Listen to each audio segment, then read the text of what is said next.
What is up, everyone? It is Diecastbuffet here again. Guys, we have the 2024 Cota Race to Win 2-pack set that has Kyle Larson and William Byron. The Xfinity Race to Win and the Cup Series Race to Win in this beautiful 2-car set. We're going to be taking a closer look at it. Make sure to give the video a huge thumbs up. Let's hop to it.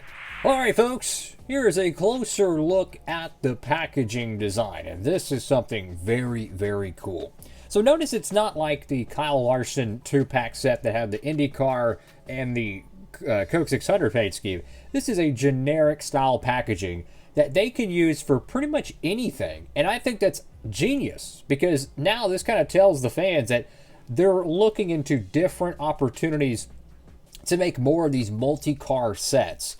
And as 2025 goes along, we could see more of these. I mean, the packaging design, I absolutely love it. This is the most detail we've actually got on a box design for a non-promo style release, maybe in a decade. I mean, you could see like the infield, maybe it's Daytona or something. I don't know. It's just, you could see a lot of detail there.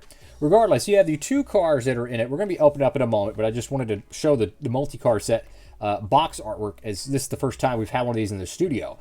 You have the Kyle Larson and the William Byron there. You have ages 6+. You have the little side portion there. Looks really sharp in my opinion. And the rear of it, there's a ton of room, right? There is a ton of room. So if they wanted to, they could have put, like, I don't know, a photo of William Byron, a photo of Kyle Larson. I really wonder if they're going to use this exact box design for 2025. And here's another thing. You can even see the Toyota and Ford and stuff, which is another sign, if you will, that they plan on using this for multiple different manufacturers. So they just put everything into one block, so they can pretty much manufacture this box design as much as they want. Slap on the different model sticker, slap on the the manufacturer sticker. Congratulations, you can make a 2-car Joe Gibbs Racing set, Penske Racing, X, Y, and Z, and I think that's genius. So optimistic this means more of them in 2025. Now, I'm going to try to carefully open up this box design. The way it opens up, you see this little crescent there that's kind of shiny? That's the sticker right there, or plastic little tab.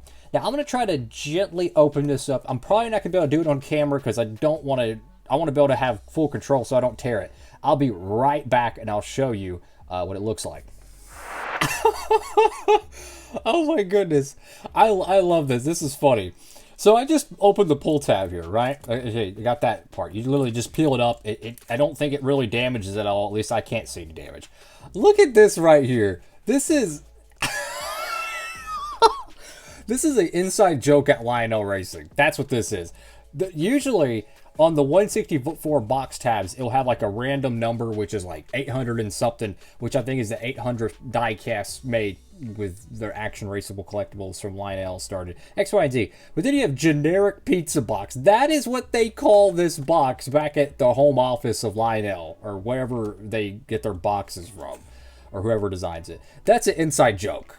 That's like the developers of like a Grand Theft Auto game putting Easter eggs in the game. That's an inside joke. That's funny. I love that. So you have 24, which is your model, and then you have 64, which is scale. And I'm not really sure what the rest is, but that is a generic pizza box. I would argue it actually looks more like a donut box. Or like a single serve, like a mini pie box and a pizza box. But I digress. That's an inside joke from Lionel. I like that. That's funny. Someone got a chuckle about that back at the office somewhere.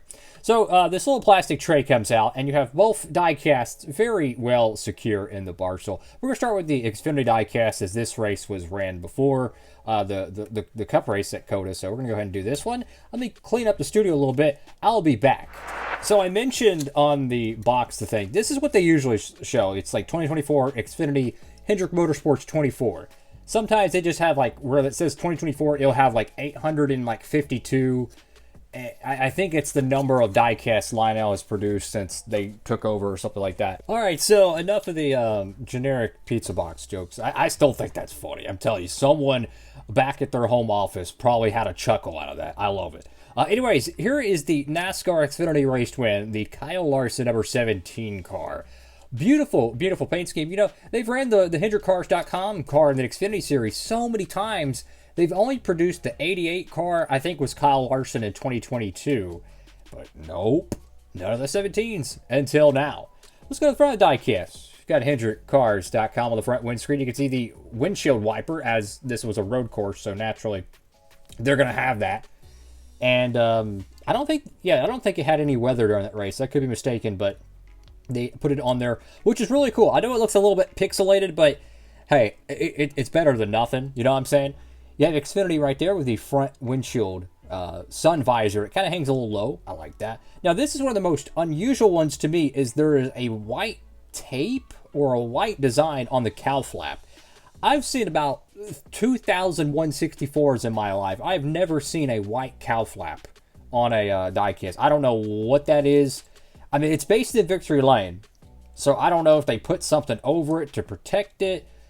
Maybe they were. I have no idea. So that's kind of curious. I kind of want to look at the real car and see. But anyways, go to the front of the diecast. You have this very faint haze. It's almost like if you took a paint can, like white spray paint, and you just like you shot a mist of the paint.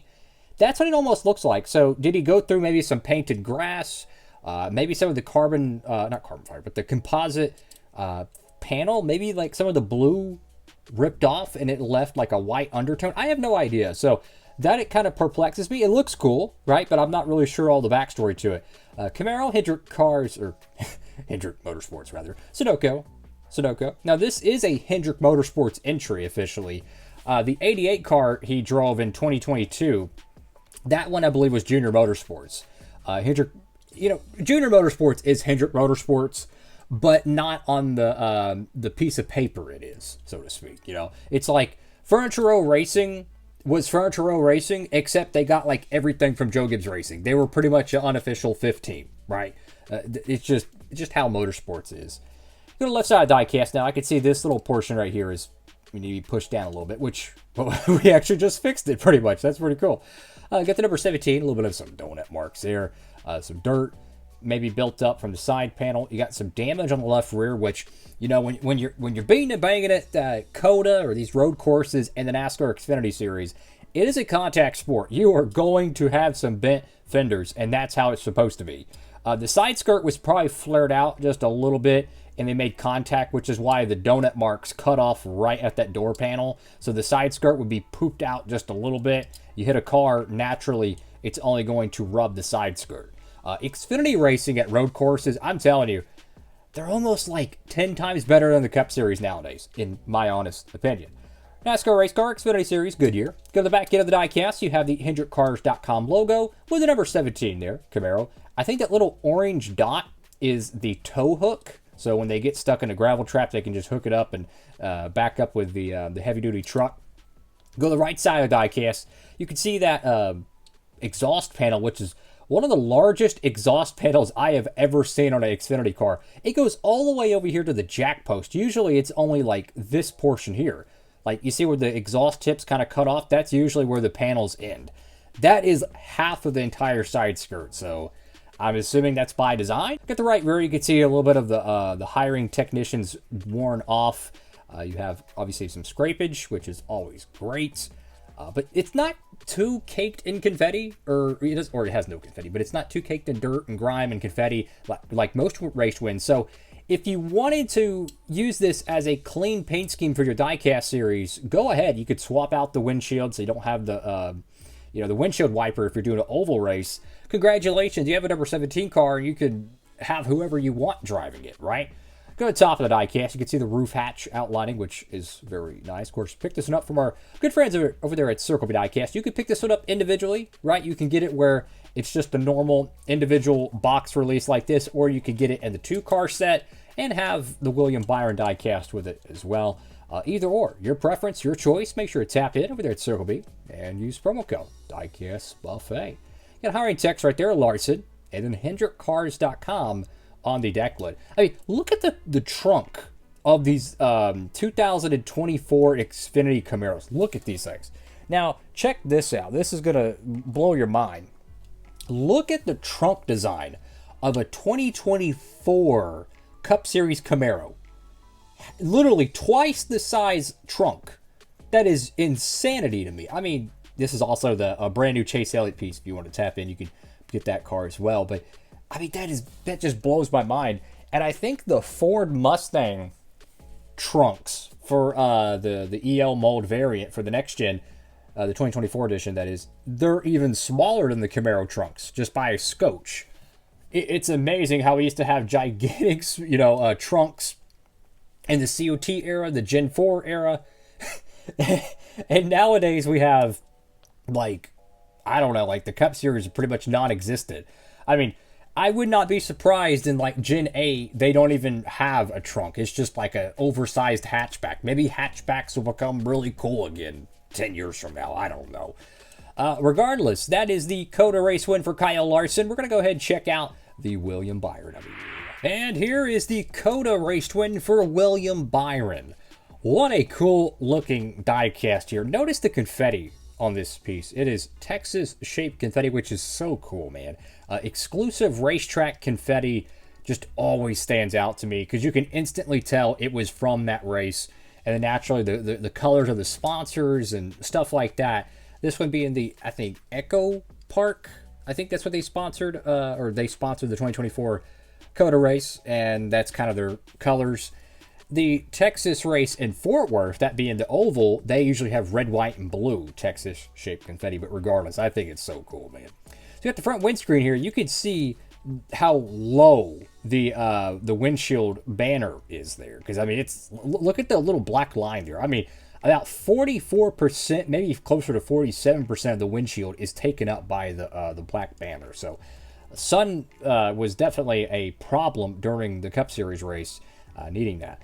You have all this beautiful confetti all over the front of the car. You got Raptor underneath it. You go to the front of the diecast. Now this is like the coolest portion of the car. The way like the claw marks kind of show up on the sides, the Camaro headlights, the outlining. Then you have that faint mist of dirt and grime. That is really, really cool. Sunoco there, Sunoco. You have the signature Hendrick Motorsports style front splitter corners where they'll paint them yellow. It's kind of like just their signature piece, kind of like how Thor Sport will make the B post on their truck cabs day glow. For whatever reason, they'll make the corner of it. There's a pretty gnarly bubble right there on the HendrickCars.com panel. Got Valvoline 40th anniversary, William Byron, B-post decal there. I got your Raptor ZHP relay. You have a ton of dirt and grime and maybe even some fire damage on that left rear. I think the mud flaps did actually catch on fire. I could be mistaken on that. Why? Because both sides of this car appear to have some of that. That's pretty cool. Liberty University, got your American Ethanol ring. 24 Cup Series, Goodyear. Go to the back end of the car. Raptor, once again, Valvoline ZL1 Camaro. You have the little... I think that's actually the spot for the tow hook for the Cup car. So I think the Xfinity ones have the higher up tow hook. But for the Cup cars are more like sports cars. They're a little bit more lower to the diffuser, I'm assuming. Raptor Valvoline 24. The whole car kind of has kind of a satin sheen to it, which is always nice. Go to the right side of the diecast. Just beautiful, beautiful looking piece, man. If you have not picked up the Raptor car, they have the clean variant of it, right? That one's been out for a while, so it might be actually on the low. You might want to check it out at Circle B. Usually after a while, they will start to discount their stuff, so tap in. You might be able to get it a little bit on a good deal there, right? And then you can get the race win to go alongside with it, and that is so cool to be able to have the clean version and the raced version of the same paint scheme. I think that's one of the coolest things for a 164 collector, at least in my opinion. The whole right rear quarter panel just has a ton of damage, and it's obviously some rubber damage as well, but it almost looks like it's burnt. Like if it had the little mud flap things, and what's his face? Was it Zane Smith? Yeah, I think it was Zane Smith in 2023. He had a fire on it. Then John Hunter Nemechek had a fire on his Martinsville Xfinity win doing the burnout. So I'm not sure if that's the case or not. Maybe someone in the comment section could tell me. I don't remember Victory Lane or the celebration, because usually after these races are over, I go straight to filming my reactions to it, because I want to get my thoughts out there and talk about stock car racing. So I don't really get to see much of the post race. Top of the diecast here, got the 24. Now, you might notice the outlining of the green is a little bit larger in different portions and lighter on some areas. I'm not really sure why, because if I had to guess, it looks like the confetti is applied on top of the normal wrap, that it's separate. That's my guess with it, because that would explain why, like, some areas of the confetti they don't have the green outlining and some of them do. That's what I'm guessing. I'm not 100% sure. Go to the top of the back window here. Got Byron. You can see the little window. I think they call them window marks or window drakes, whatever the biff they are. Anyways, they have a slot that's cut out to allow airflow, so you can see that. Then Raptor on the deck lid. And that is Cota Race Twin car number 2 of this diecast set. All right, fellas, what do y'all think about this diecast set? Guys, I think it's incredible. You get the Xfinity win for Kyle Larson, which I think is his first ever Xfinity race win to be made. It's almost clean enough to be used as a normal paint scheme, so maybe you could make one of his other Hendrick wins in the 17 car, because I think he's won a couple other ones, so you might be able to do that. And then you got the William Byron Cota race win, which, is so cool. Chase Elliott won that race in 21, then you had naturally in 2022, Ross Chastain. They didn't make the 23 edition, but at least we got the 24 edition in the 24 car. That's kind of cool. 2-car set. Make sure to tap in, pick it up while you can. Both of these cars are available in the Winner Circle line. Good luck finding them. You know what I'm saying? Like, if you want both of them, just get them in the diecast set and be done with it. The Winner Circle edition, I love it. I love the Winner Circle line, but I just bumped the camera. I love the Winner Circle line, but they're a pain in the butt to find. The stores just don't restock enough, so that's why I prefer the Gold Series. But anyways, that's all for now. Let me know what y'all think. I'll be doing a diecast review also of these individually, in case, down the road people want to watch this. They'll be able to see each diecast individually. You don't have to watch both of them in the same video. So I'll be filming them separately, so that way you, the viewer, have your option and choice when it comes to viewing the content. That's all for now. Have a blessed one. Diecastbuffet signing off.